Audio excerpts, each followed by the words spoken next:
Nerd alert! Property Nerds, the home for data-driven property investors, where we uncover Australia's hot and cold markets, latest headlines and trends. Welcome back to another episode of the Property Nerds. I'm your co-host Arjun Paliwal, CEO at InvestorKit, and I'm here joined by our commercial specialist, Chris. How are you, mate? Good, thank you, my man. How are you? Yeah, it's good. It's good to be on another commercial episode. I think that's been super popular. And of late, we've also noticed how many commercial property inquiries are coming through to us. And so it's really helpful just to give everyone a bit of a taste of what's happening in this world, what we're going through, what we're seeing, and actually genuinely help people see what the deals look like in commercial and what the other side of it is, when to go into it. But before we do that, mate, for those listening to you for the first time, I know we've done a few episodes together, but for those listening to you for the first time, a bit of who you are and what you do at InvestorKit.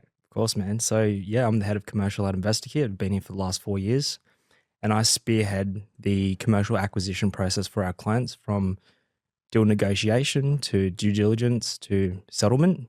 So I handle the deal from top to bottom for our clients. Absolutely. And when it comes to the deals, we're in that sort of 1.52 mil to 5 mil range commonly, even beyond. But that's kind of the sweet spot we've been noticing in terms of where we're helping clients with.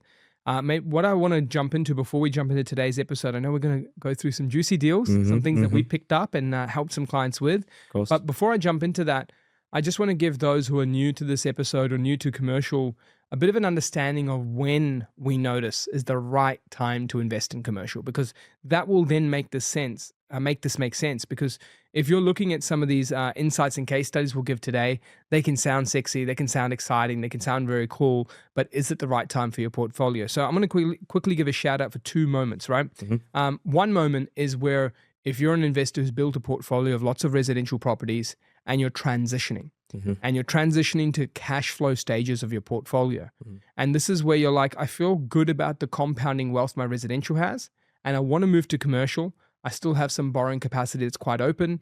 And typically we want to see around that sort of 2 mil purchase price. We have gone as low as that sort of 1.5 and even some below, but we often find that where we're getting the best deals and working with clients through is that 2 mil and beyond is the sweet spot, right? That's right. But when it comes to that moment and you're transitioning, many of these customers also have cash come from business sources, inheritance, downsize of family homes, and they use that.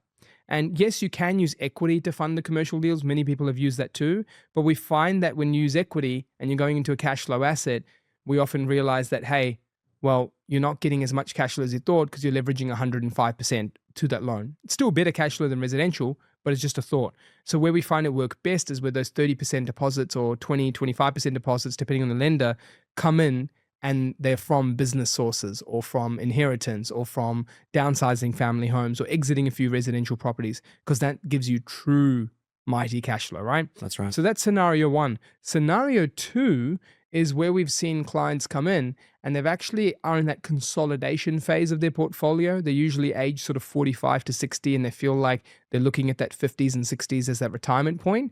And for them, they're selling multiple assets, they're transitioning high amounts of cash and they're putting it to commercial. So those are the two most typical. The third part that comes up from time to time is those with super balances combined as a household, sort of 600,000 plus. And you'd be surprised, people think that there's none that out there that exists, but there's a lot of balances at that 600K combined of super. And they feel like I've got wealth moves happening outside of super. My financial advisors are comfortable with me looking at property and they come to us for commercial property. So before I go into today's episode, I thought it'd be good to just take a couple of minutes to take through three scenarios, two most common, one extra, of where commercial comes into the mix. And that's where Chris comes in to help. And so Chris, we're talking about a couple of deals today. Yeah. And this particular episode is a bit of a, lessons from some of the best, what goes right, what can improve, what do we look to, actually help with in those situations as well that could have been different in the scenarios. And mate, let's go through some real world examples. What do you got for me? Yeah, awesome, man. So we've got case study one. This is a recent acquisition of ours. It's a good one. Mercedes-Benz is the tenant. Ooh, there you go. Not only that, it's industrial, one of the most robust, safest asset classes we're investing at the moment, InvestorKit. Yeah. 9 kilometers from Brisbane CBD. It's a modern 1,300 square meter office facility. Oh, sorry, warehouse and office facility. Yeah, that's a big facility, right? And they got a lot of cars, so they need to have that scale. Mate, that's huge. It's huge. And actually, Mercedes-Benz own the adjacent asset next door, and that's quite a big, substantial facility. And they're using this warehouse essentially to store their cars. Also, I think they're doing some body works in this facility as well. So a few reasons, but after doing some research into Mercedes-Benz, we all know that Mercedes-Benz is huge. Yeah. They're actually growing their electrical car business as well, and they're expanding their fleet. So when we look at this deal, we're like, wow, it's right next door to Mercedes-Benz. They own the facility next door. They're expanding their business, and they've just renewed for another 3x3 lease. Yeah, so this is an important couple of things to touch on. So firstly, people forget that what you do isn't just the property. You analyze the business. That's right. And people just at face value think, oh, Mercedes-Benz, who's going to care about that one in terms of like nothing's going to happen. So I don't care. Yeah, let's do it. This is great. But you go deeper, even though you know it's a big name, to go, what's the expansion plans in this perimeter? What are they actually expanding into? What are they planning in this area? And this is the power of, just getting that extra professional support. But when you look at Mercedes-Benz as well and all of these aspects, what's important to note is when you get brands of these size as tenants, it's almost like they don't play the game of the next few years. They play the game of the century. That's right. Like as in, what do the next decades look like? They don't come to a location and just park it there for a quick hit and then move on. They're usually trying to go to a location and cement themselves and exist there forever. I almost like borderline compare it to the McDonald's. Like when they park themselves in a suburb, they're owning market share there. They're trying to go, this is our new patch. We're going to really be here strategically. The real estate is important to us. And it's the same play Mercedes did. And now they're just expanding it on leaseholds, but that real estate's important to them. That suburb's important to them. Absolutely. It takes a tons amount of money to be able to move your operations, your business. Something like Mercedes-Benz, imagine them moving to another facility where they have to put in work to find that facility location and also move all their stock and their cars and their business. Like it's almost impossible for them. Yeah, it's big stuff. I'll be happy to move some of their E-classes to them, though. They needed the S-classes, so happy for that. So that's the stuff on the warehouse and the industrial asset. Let's talk about some of the lease, because you mentioned 3x3. For people that are new to this, 3x3 is referred to as the initial lease term that they have for 3 years. And then it gives the tenant an opportunity to renew or move on. And that notice period can range from 2 to 6 months, depending on the deal, but usually 2 to 3 months is most common. And then they're deciding, wait, we'd love to be here for another 3 years. So it's actually a tenant favorable term because it's making the tenant feel like I get to choose those same terms for another 3. But it also gives their buyer peace of mind to go, if it's installed into the lease, there are intentions that the tenant wants to take it some good chunks at a time rather than a 1x1x1. They're looking at it from a 3x3. So for those new to that, that's what that means.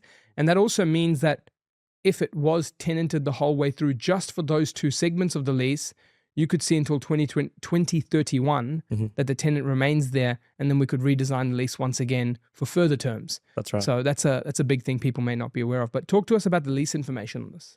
Yeah, so they've been here since 2005. So sorry, 2005. That's a good 20 years now. Yeah, so they've been there for 20 years. They've signed on for a 3x3, so 3 years and a 3-year option term. Yeah. The tenant pays 100% outgoings, land tax, insurance management, which is quite typical with industrial property.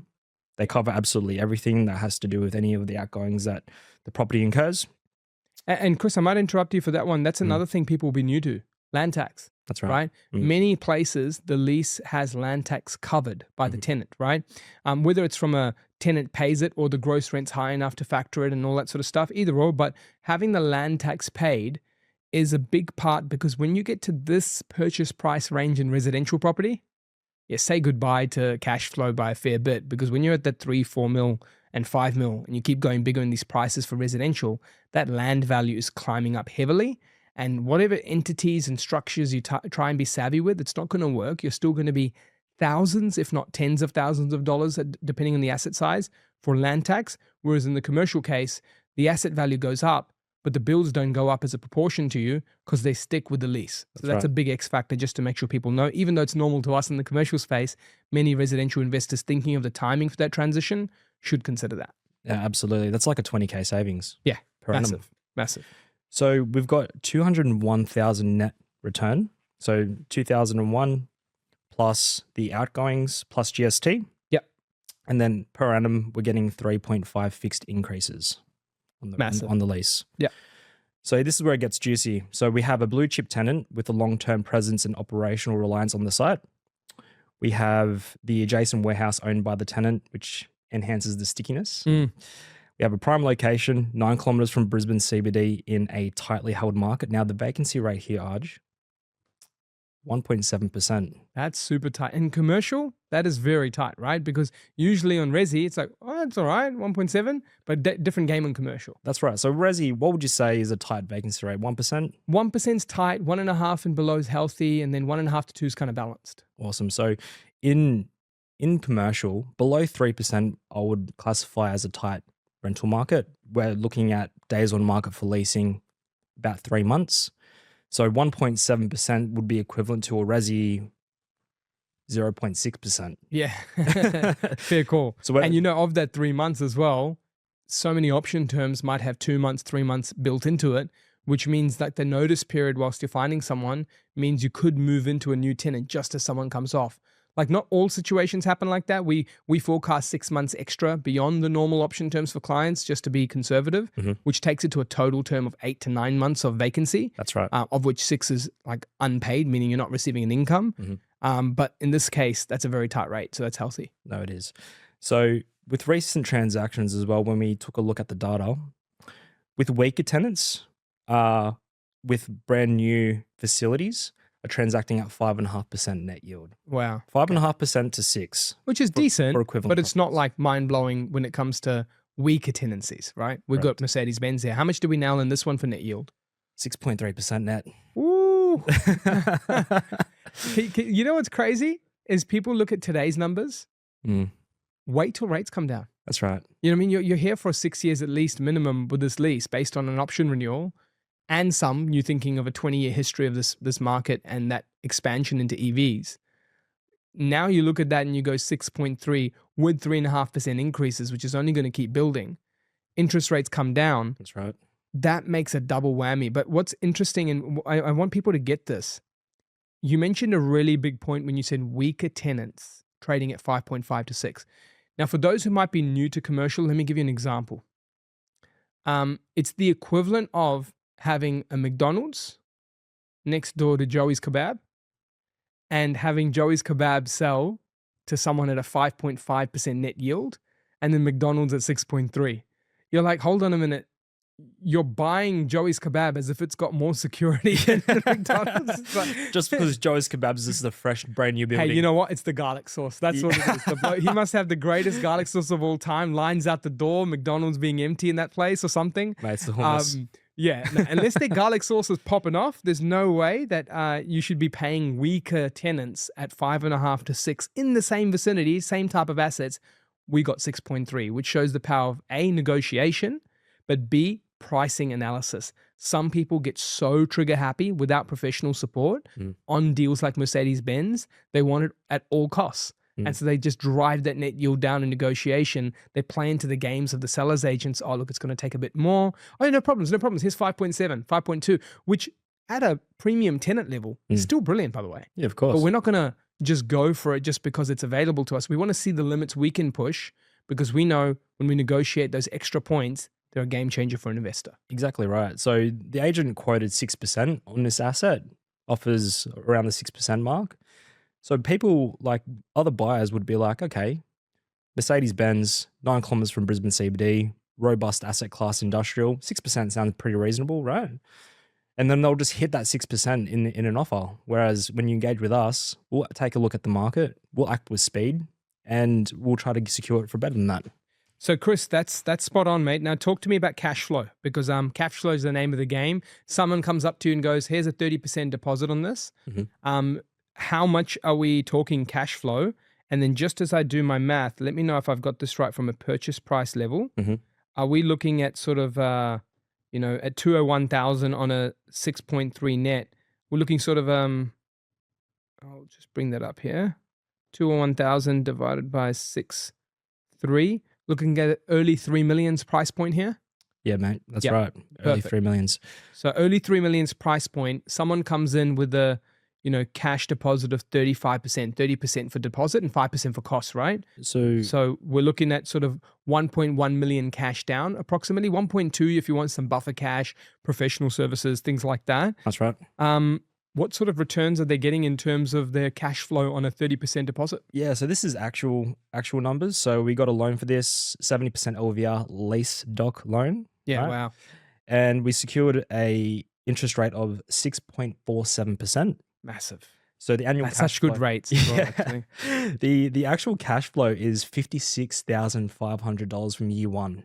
Huge. And now when we analyze this suburb, it's a tight industrial suburb with no incoming supply, so very limited development happening there. There's not going to be any release of new industrial land because it's super tight knit. There's resi, there's industrial, there's green parklands. Very tight knit suburb. So when we took a look at the data going back 20 years, we figured out that the average capital growth rate in the area for industrial, 6.8%. Okay, so we'll pause there. Like, firstly, you're getting resi level growth rates. Mhm. You're getting just under 5% return on your money, not including net yields. I'm talking like on your money in. Yeah, that's right. On year one. Cash on cash. Cash on cash. Just getting under just around that 5% mark because we haven't even factored in depreciation yet, right? You factor depreciation to that cash flow, which for those who are new to commercial investing did not go through the same change in the 2000s that residential did. In commercial investing, you still get the full claim of the depreciation, even though it's an established asset. Whereas in residential assets, you only get the full claim of depreciation if it's a new build, but you still get some portion of depreciation for established assets in residential, where they're recently renovated or where they're built after 1980s, I think late 80s, 87, 88. And so in commercial, you're getting extra depreciation, which we haven't factored in here.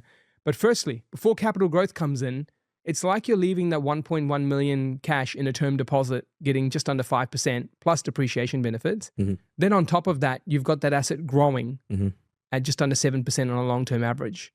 Huge. No, it's massive. And in our 10-year cash flow, we didn't adopt 6.8% as the next growth rate, right? As the growth rate of the next 10 years. We like to take a conservative approach. So we adopted 5% as a reasonable figure just because of the vacancy rate, just because there's no incoming supply. Yeah. Those are the right fundamentals for Brisbane, right?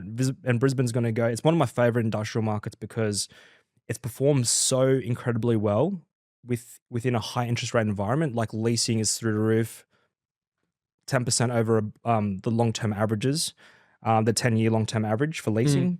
In a really high interest rate environment. Yeah. We have GDP that's being propped up at the moment by migration. So GDP, actually, the overall economy isn't doing too well, but the industrial market there in Brisbane is just overperforming at the moment. We have record-breaking vacancy rates at below 3% across Brisbane. Yeah. And we just see this market performing super well. We're going to see institutional capital flow into this market just because 100%. Cap rates are sitting above 6%.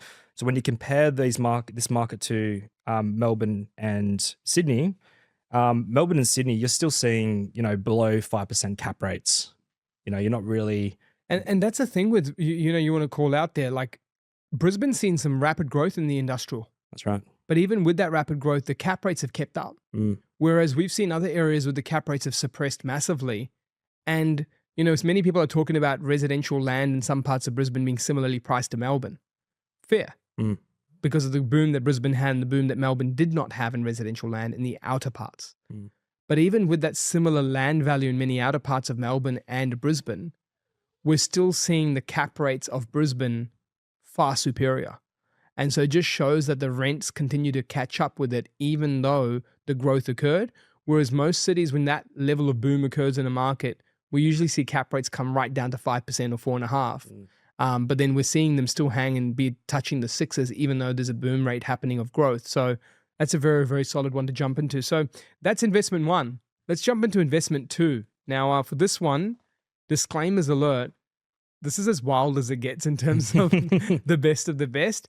And we have to admit that deals like this don't fall on our desk every day. No, that's right. And so we always have parameters of net yields we like to operate in, 5.5 to sort of 7.5, depending on assets there, but 5.5 to 7. Mhm.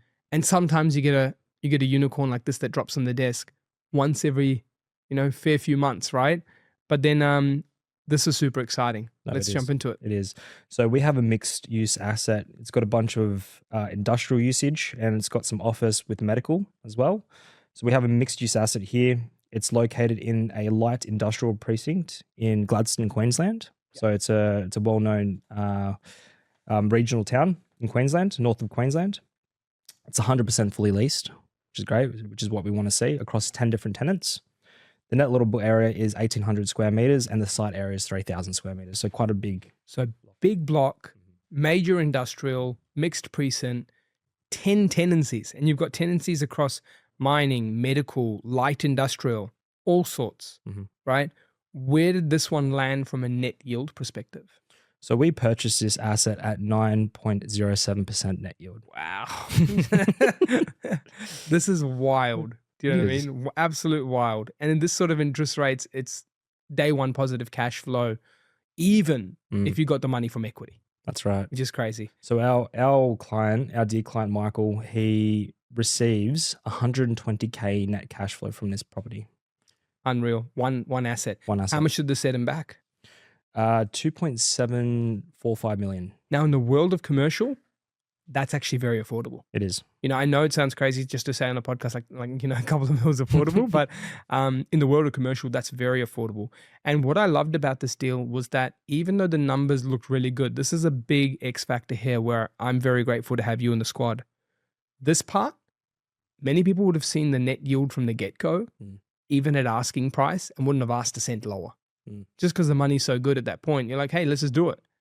But how much was asking and how much did you push them down to after some good back and forth? Yeah. So the asking price was 2.9, and we secured it for 2.745. That's big. Yeah. 155,000 cheaper on an asset where people would look at that net yield from the get-go and go, I want this now. That's right. Do you know what I mean? A unicorn like that, people just jumped onto instantly, but we're like, no, hold on a minute. We've got due diligence to do. We've got to negotiate better.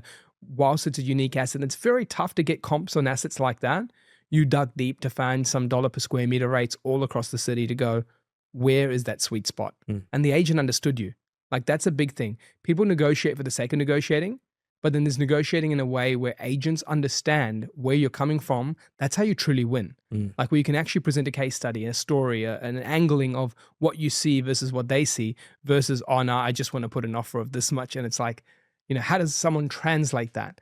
And if you do the agent's work for them, where you give the translation to them, you know what they do? Just take it back to the vendor and go, yeah, we've had some back and forth now, a couple of these sales and a couple of those sales, a couple of these areas. I think it's a great deal, but you've made their life easier.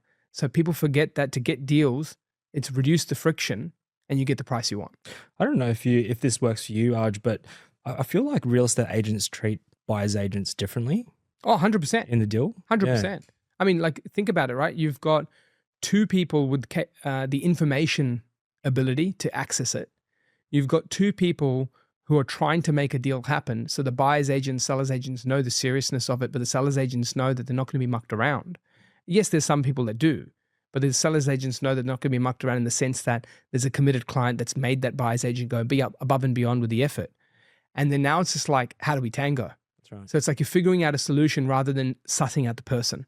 And that's why we get that X factor when it comes to negotiations or when it comes to deal structuring. And also you kind of like, you don't know what you don't know. So if people are approaching deals like this, they would look at the net yield and go, that's great, here's asking. There goes 155,000 extra. Someone else would have gone, oh, well, that lease is great already. Why think of all the potential it has in the future? Whereas you've thought of all the other things. Speaking of that, let's talk about the potential of the deal or all the things that you're seeing and what made this deal great, I guess. So when we look at this deal, we look at, asset type, light industrial, medical, different offices, different industries. Ticks diversification across different tenants. So that's what we want to see, right? There's 10 different tenants. However, there's a head lease. So one of the tenants is operating their forklift license business from this asset. Yeah. So there's a big industrial portion at the back. They lease out the most space in the facility as well. However, they've taken a head lease out for $249,000 net. Yeah. They cover all the outgoings. Which is that 9% yield, right? Correct. Which Yep. is that 9% yield. However, this head lease company is subletting all the other space to the tenants Yeah. at a higher dollar per square meter rate. So these smaller subtenants are essentially paying for this guy's rent to run his business out of, and he's getting much more. Well, he's getting roughly just over 20K more in additional rent or profit from operating his business out of here. This is what you call a win-win. I've never seen a win-win like this, right? And this is also where business owners who can play it smart can actually now rent and be winners. Because this person's essentially not paying any rent and he's making all his rent payments back from other businesses he's subleased to. So it's like he's operating a major forklift company with an extra $250,000 profit per annum simply because of no rental payments for the industrial precinct they're operating. Like a $250,000 profit per annum is not small, No. right? If you're running at 2.5 million in revenue, that's 10% increase in profit margins. Do you know what I mean? That's And rent's 10% covered. profit, right? That's unreal. And rent's covered. So, and I think there's a little bit on top they're getting too. So they're probably covering a bit of bills there, right? So what I think that shows is not only the win-win for all, which means that forklift person, why would they leave? Because remember, if you're in a small center, in a major regional center, but a small center in comparison to capitals, the frequency and availability of these types of properties is very low. That's right. So for him to go and even shift to find someone else that can do the same deal like he can and sublease it in the same way is going to prove difficult, because now you're not only shifting where you currently are, but his profit margins will go down $250,000 immediately if they move. And then he's got to find that same story to find somewhere else to sublease. Then he's got to convince 6 to 8 to 10 other tenants to come in and sublease. Then you have multiple lease agreements drawn up that they're going to have to operate and create as a subleaser. So it's too hard basket now. Why not stick at one place as long as possible and have no rent whilst operate a business there? And that makes it a win-win for them, a win-win for us, because we're getting strong cap rates. And, you know, we're not greedy. We're not going to go, why don't we do all of that? It has the option for the person to do it in the future if they don't keep extending leases and option terms aren't there. But we'd rather create a win-win and have a forever tenant in a long-term asset and have this asset paid off and pretty quickly. That's exactly right. So how we look at this deal, Arj, is we're getting above market cap rates. So we've got a bit of cap rate compression to happen there once we do a reval. But also looking at this head lease, we're securing this property for under market rents. So if this guy were to leave, or this guy were just to become a singular tenant and for him to palm off, you know, all those subleases to us, we get a significant uplift. You're talking 12 rents. to 15% net yields at that time, right? That's right. So that's unreal. Now, let's talk about the other side of deals, right? And this is a really important part, because these deals, firstly, aren't easy to find, aren't easy to negotiate, aren't easy to structure the right level of due diligence and sequencing to know where you get to. And this is why people engage us for this. But the final thing to share is this. Even in these deals, when you're in them, once you're in, people think like a residential house, like, oh yeah, we got the place, exchange, it's all about settlement. But much more can go wrong in commercial. Let's talk a little bit about that, because traditionally, when I've seen others who've tried to give commercial a crack on their own or not use the right professionals, they've often gotten to a point where the information didn't tick all their boxes, or the scenario played in front of them didn't tick all their boxes. Instead of knowing or having the IQ in that experience of commercial to go, well, I see this regularly, I do this much more often, so I know how to handle the scenario. They put in the too hard basket, they back out, they miss out a deal in due diligence, and we come in and we see that gold where they see something else, right? And the resi equivalent would be someone else looking at a resi home and going, oh, this home's got no potential, it's too tight, I don't want to buy it. And then someone else renovates it, makes it the Taj Mahal, and then gets some outcomes from the other side. So this is the equivalent in the commercial world. Let's talk about what could have gone wrong. Maybe we'll just jump into, say, case study 2. Only jump into that one, what could have gone wrong. And with that, actually we'll jump into both, but let's go case study 2 first, because while we're on that in Gladstone, what could have gotten wrong here? What could have made the person go, oh, this is too hard, this is too big, let's back out? And how do we get to the other side? So when we run our due diligence process, we do a few things, but one of them is doing a building and pest risk report. So we get a builder out there to check out the roof, check out the internals to see that the building's not going to collapse on us anytime soon. So what was identified in that building report was just some minor roof issues that needed to get repaired. if you look at the report itself, it shows on the report that there was a bit of rust. Yeah. You know, big massive roof, 1,800 square meters. That could scare off buyers, as well as there was some stairs that need to be replaced too, right? Yeah. So our approach was, okay, this is such a great deal, right? A lot of risk is mitigated here in this deal, and we've got a couple minor issues with the roof and some stairs. Yeah. What my mind goes to is, how much is the roof going to cost to do a replacement, or like to do minor replacements to sections of the roof? And what's it going to cost to get the stairs rectified? Yeah. Because if those are the only two things that we have to do, great, let's see what they cost. So what we found out was the roof cost us 35K. We got a 35K quote for the roof, and then we got a 5K quote for the stairs. Awesome. So firstly, like, it's not alarm bells immediately. It's actually digging deeper to find out what the issue is, what they'd cost to rectify, and look at it at the grand scheme of things. Like, I just wanted to make sure that people understand that's what happened there, because many people look at that and go, stairs replacement, roof rusted, move on. So what you do with the stairs, right? Obviously a hazard. You don't want people walking up them. Of course. You let the property manager know straight away upon settlement, we need to get these stairs barred off so people can't access the stairs. We need to let the insurance company know that these stairs exist, and that we're going to do some roof works to the building.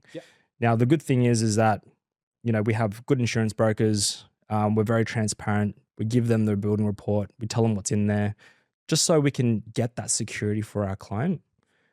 But also, we don't leave the client high and dry as well. We make sure that we organize everything for the roof repairs. We organize everything for the stair repairs. Although the property manager is going to take over, we still organize that for our clients. Essentially taking it from end to end and just making sure the issues you find get done. That's right. And I think that's key, because this is the critical point. Due diligence, pest and building, yay or nay. And it's just about going that step deeper into solution mode, not problem mode. So that was great to see that rectified. Awesome job they made. They definitely got back the money they needed as well to get that work done. What happened with case study 1? Obviously, it's not easy dealing with a major multinational group, and you have lease reviews and things like that. You're talking all over the world now. Let's go into that in terms of what happened. Yeah, so for Mercedes-Benz being a massive company, they have a head office overseas.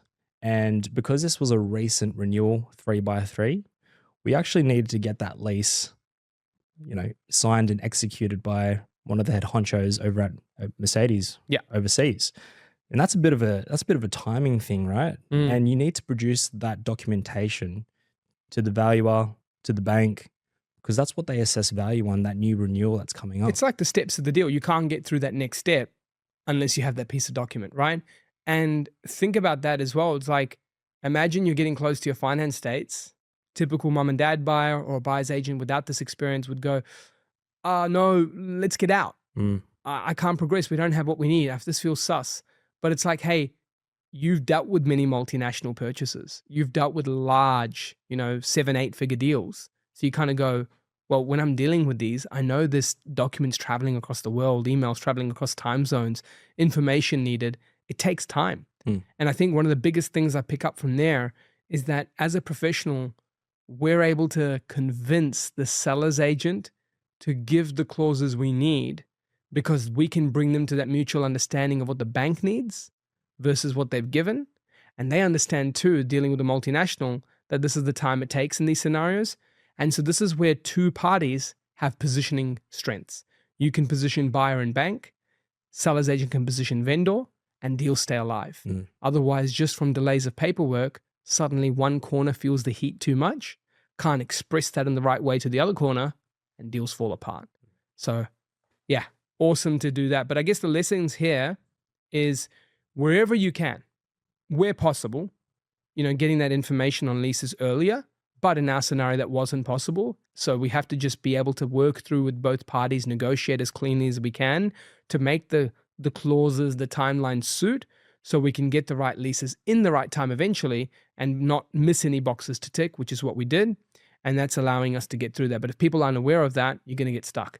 And then the second lesson is, always have those inspections. No matter how shiny the deal at 9% yields, don't assume it's done, because that would have been an extra 30, 40K in costs for that buyer.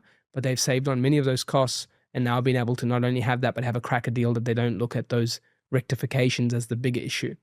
So, mate, those are big learnings, some epic case studies here, Chris. Obviously, you're helping clients like this regularly, and having success like this is special. But what are some patterns of success that you found when you're looking for deals like this? Like, what are the key things that have made you go, these two clients have achieved phenomenal results, and we could have bought other properties, not these two properties, but we bought them these two properties. What are some patterns of success you note for the right deals, the right scenarios to come up? Yeah, so definitely like strong tenant covenants. That equals reliable cash flow and lower vacancy risk. So just for that deal, Merck's been in there for 20 years. They're signing on a 3x3. It's likely that they're going to stay for longer. Absolutely. Securing above market yields. So that builds you upside from day dot. Yeah. Investing in areas with low vacancy and high demand, that creates future flexibility. Absolutely. Yeah. Definitely quality assets in supply constrained markets. Those markets perform over time. So like I said, that 6.8% capital growth rate for Brisbane, it's got all the right fundamentals to do the exact same thing year on year definitely for the near term. So definitely look out for that. Supply metrics, vacancy metrics, that's going to put pressure on rents. Pressure on rents put values higher. 100%. And then the last two things here, the value that you got from structuring the deals, or the value from the assets when you see head leases in there and you understand what's going on, rather than be alarmed at that, you see the upside of that.